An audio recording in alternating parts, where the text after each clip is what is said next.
தந்தி தொலைக்காட்சி நேயர்களுக்கு வணக்கம். நல்லதை சொல்வோம், நல்லதை செய்வோம், நல்லதே நடக்கும். இன்று 28/11/2024 வியாழக்கிழமை, சித்திரை நட்சத்திரம் காலை 8:54 வரை, பிறகு சுவாதி. இன்றைக்கு பிரதோஷம்.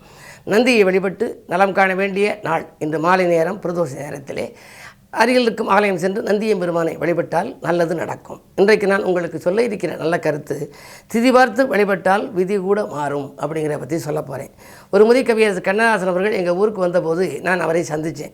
அவர்கிட்ட கேட்டேன், ஐயா, விதியை மதியால் வெல்லலாம்னு எழுதியிருக்காங்களே, விதியை மதியால் வெல்ல முடியுமான்னு கேட்டேன். அதுக்கு கண்ணதாசன் அழகாக என்கிட்ட சொன்னார், விதியை மதியால் வெல்லலாம்னு எழுதியிருக்காங்க தம்பி, விதியை மதியால் வெல்லலாம் என்பதே உன் விதியாக இருக்குமானால் நீ விதியை மதியால் வெல்லுவாய் அப்படின்னார். எவ்வளோ அழகாக சொன்னார் பாருங்கள்.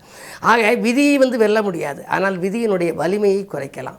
இப்போ மழை வருது அப்படின்னா கொடை பிடிச்சிக்கிறோம், வெயில் வருது அப்படின்னா கொடை பிடிச்சிக்கிறோம், ஒரு நல்ல வேர்க்குது அப்படின்னா ஒரு குளிரூட்டப்பட்டு அரைக்க போகிறேன், அதனுடைய கடுமையை குறைக்கலாமே தவிர முழுமையாக குறைக்க முடியாது. விதி என்பது விதிக்கப்பட்டது. இருந்தாலும் கூட அந்த கடுமை குறைவதற்கு எந்த திதியிலே பிறந்தால் என்ன தெய்வத்தை கும்பிடுவதுன்னு சொல்லி அந்த காலத்திலேயே எழுதி வச்சுருக்காங்க. சதுர்த்தின்னு வந்துச்சுன்னா உடனே நமக்கு என்ன நினைப்பு வரும் அப்படின்னா ஆனைமுக பெருமான் நினைப்பு வரும்.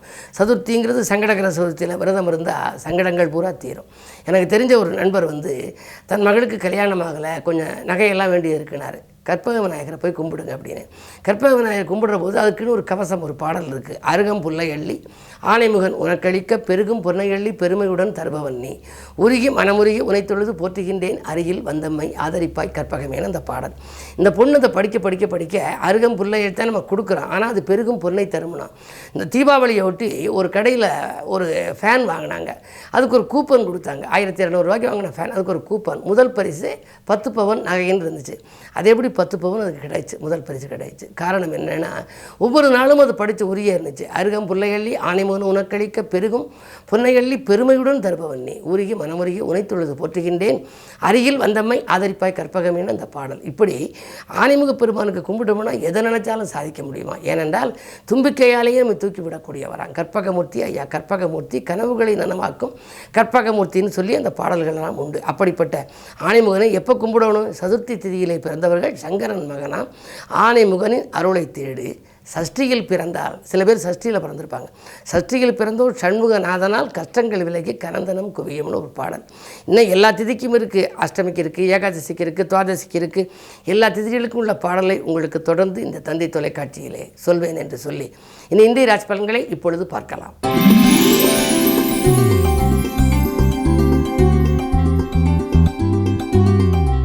மேசராசி நேயர்களே, இன்று உங்களுக்கு பணவரவு திருப்திகரமாக இருக்கும் நாள். பக்குவமாக பேசி காரியங்களை சாதித்துக் கொள்வீர்கள். நினைத்ததை நினைத்த நேரத்தில் செய்து முடிக்க வேண்டும் என்றால் குடும்பஸ்தானத்திலே குரு இருக்க வேண்டும். அது இன்று இருக்கிறது. குரு உங்கள் ராசிக்கு 9க்கு அதிபதி. எனவே சகல பாக்கியங்களும் உங்களுக்கு கிடைக்கும் விதத்தில் இன்றைக்கு நல்ல காரியங்கள் இல்லத்திலே நடைபெறப் போகின்றது. கல்யாணம் போன்ற கனவுகள் கூட நனவாகலாம்.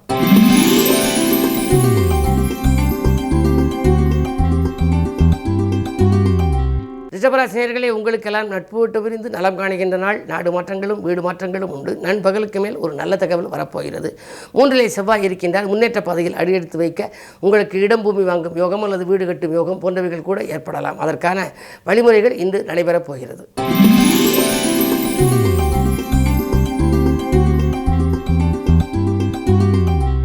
மிதுனராசினியர்களே, உங்களுக்கெல்லாம் 2லே செவ்வாய். வாக்குஸ்தானத்தில் செவ்வாய் இருந்தால் கொஞ்சம் கோபம் வரலாம். கடுமையான கோபங்கள் கூட சிலருக்கு வரும். முன்கோபத்தின் காரணமாக சில வாய்ப்புகள் கை நழுவி செல்லலாம். எனவே கோபத்தை குறைத்துக் கொள்ளுங்கள். அது மட்டுமல்ல, இன்றைக்கு வாடிக்கையாளர்கள் எண்ணிக்கை தொழிலே உயரப்போகிறது. 10லே ராகு இருக்கின்றார். புதிய ஒப்பந்தங்கள் அடுக்கடுக்காக வரலாம். சமயோஜிதமாக பேசி காரியங்களை நீங்கள் சாதித்துக் கொள்வது நல்லது. விரயஸ்தானத்தில் குரு இருப்பதால் சுப விரயங்கள் உண்டு.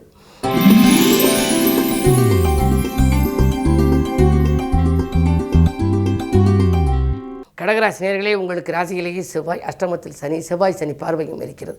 எனவே ஆரோக்கியத்தில் கொஞ்சம் கவனம் செலுத்த வேண்டும். மருத்துவ செலவுகள் உண்டு. மங்கள ஓசை மனையில் கேட்க வழிபிறக்கும். நல்ல செயல்களாக நீங்கள் செய்தால் நல்லது நடக்கும்.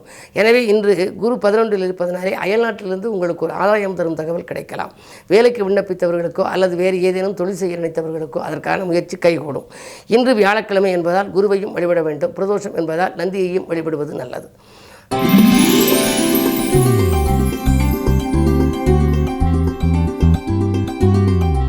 சிம்மராசினியர்களே, உங்களுக்கெல்லாம் எதிர்காலம் பற்றிய பயம் அகலும் நாள். இன்று எதை செய்ய நினைத்தாலும் அதை நீங்கள் செய்யலாம்.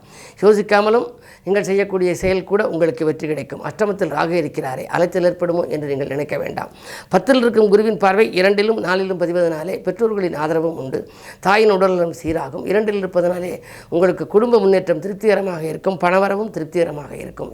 எந்த நேரம் செய்ய நினைத்தாலும் அதற்குரிய பொருளாதாரம் வந்து கை கொடுக்கும்.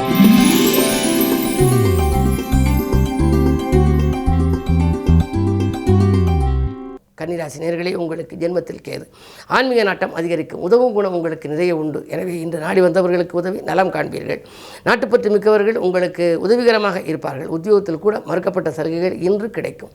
ஒரு சிலருக்கு இழந்த வேலையை மீண்டும் பெரும் வாய்ப்பு கூட உண்டு. குரு பார்வை இருப்பதனாலே நீங்கள் இதுவரை இருந்த துயரங்களிலிருந்தும் துன்பங்களிலிருந்தும் விடுபட நல்ல வாய்ப்புகள் இன்று வரப்போகிறது.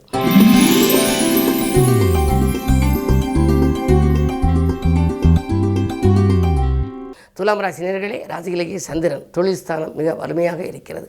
சிறப்பாக தொழில் வியாபாரத்தில் பணம் கணிசமாக கைகளிலே புரளும். வாங்கல் கொடுக்கல்களை எல்லாம் ஒழுங்கு செய்து கொள்வீர்கள். அது மட்டுமல்ல, நீங்கள் எந்த களத்தை தேர்ந்தெடுத்திருந்தாலும் எந்த துறையை தேர்ந்தெடுத்திருந்தாலும் அதில் வெற்றி உண்டு. தொற்ற காரியங்கள் வெற்றி பெற வேண்டுமானால் குருவின் பார்வை 2லே பதிய வேண்டும். அது உங்களுக்கு பதிகிறது. 12ஆம் இடத்தில் குரு பார்வை பதிவதால் பயணங்கள் உண்டு. நீண்ட தூர பயணங்கள் கூட ஒரு சிலருக்கு ஏற்படலாம். கணவன் மனைவி இருவரும் பிரிந்திருந்து வேலை பார்த்தால் அவர்கள் ஒன்று சேரக்கூடிய ஒரு யோகமும் இன்று உண்டு.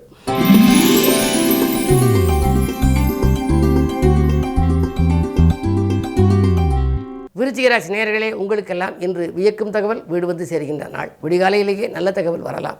சூரியனும் புதனும் இணைந்து புத ஆயத்து யோகத்தை உருவாக்குவதால் இன்று புகழ் கூடும். பொருளாதார நிலை உயரும். அரசு வழியில் நீங்கள் எதிர்பார்த்த சலுகைகள் கிடைக்கலாம். இன்று பிரதோஷம். நந்தியை வழிபடுவது மிகுந்த நன்மை தரும்.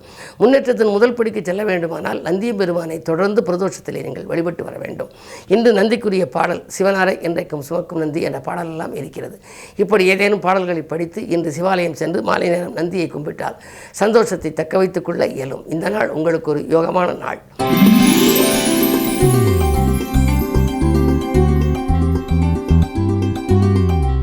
தனுசு ராசி நேயர்களே, உங்களுக்கு சுக்கிரபலம் இருப்பதனாலே ஆடை ஆபரண சேர்க்கை உண்டு.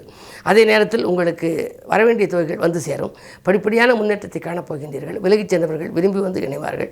உத்தியோகத்தில் கூட உங்களுக்கு மேலதிகாரிகளின் கோபம் இன்று மாறும். அவர்கள் நீங்கள் கேட்ட சலுகைகளை கொடுக்க முன் வருவார்கள். இந்த நாள் இனிய நாள்.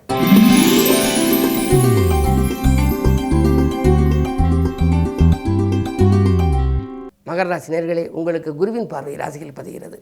குரு பார்க்க கோடி நன்மை என்பதனாலே இன்று நீங்கள் என்ன செய்ய திட்டமிட்டீர்களோ அதை செய்து முடிப்பீர்கள். யாரிடமேனும் உங்களுக்கு வர வேண்டிய பாக்கி இருந்தால் அது வசூலாகலாம். அது மட்டுமல்ல, வாங்கியதை கொடுக்க முடியவில்லையே, கொடுத்ததை வாங்க முடியவில்லையே என்று கவலைப்பட்டவர்களுக்கு அது கைகூடும். பொதுவாக இது போன்ற நாட்களில் எல்லாம் நம்பிக்கைகள் நடைபெறும் நாள் என்றே கருதலாம். இன்று நல்ல நாள்.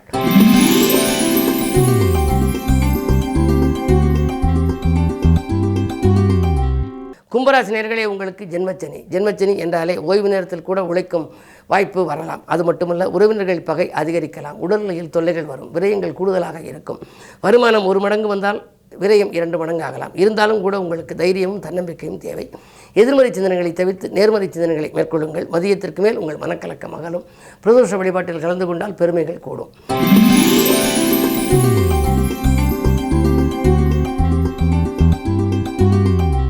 மீனராசி நேயர்களே, உங்களுக்கு சந்திராஷ்டமம். எதை செய்தாலும் யோசித்து செய்ய வேண்டும். குறிப்பாக குமுறும் நெஞ்சம் அமைதியிடையே கோவிலுக்கு செல்ல வேண்டிய நாள் என்று நான் குறிப்பிடுவது வழக்கம். எனவே இன்று அவசியம் நீங்கள் ஆலய வழிபாட்டை மேற்கொள்ள வேண்டும். அப்பொழுதுதான் குறுக்கீடு சக்திகள் அகலும். நெருக்கடி நிலை மாறும். மேலதிகாரிகளின் கோபங்கள் கூட தீரும். இழந்த வேலையாக இருந்தாலும் கூட மீண்டும் சேருவதற்கான ஒரு அறிகுறிகள் தென்படும். அது மட்டுமல்ல, நீங்கள் நினைத்தது ஒன்று நடந்தது ஒன்றுமாக இருக்கக்கூடிய சூழ்நிலை மாறி உங்களுடைய எண்ணங்கள் ஈடேற வேண்டுமானால் சந்திராஷ்டமத்தன்று தானுண்டு தன் வேலையுண்டு என்று இருக்க வேண்டும். வழிபாட்டில் கவனம் செலுத்த வேண்டும். அந்த அடிப்படையில் இந்த நாளை நீங்கள் நல்ல நாளாக அமைத்துக் கொள்ளலாம். மேலும் விவரங்கள் அறிய தினத்தந்தி படியுங்கள்.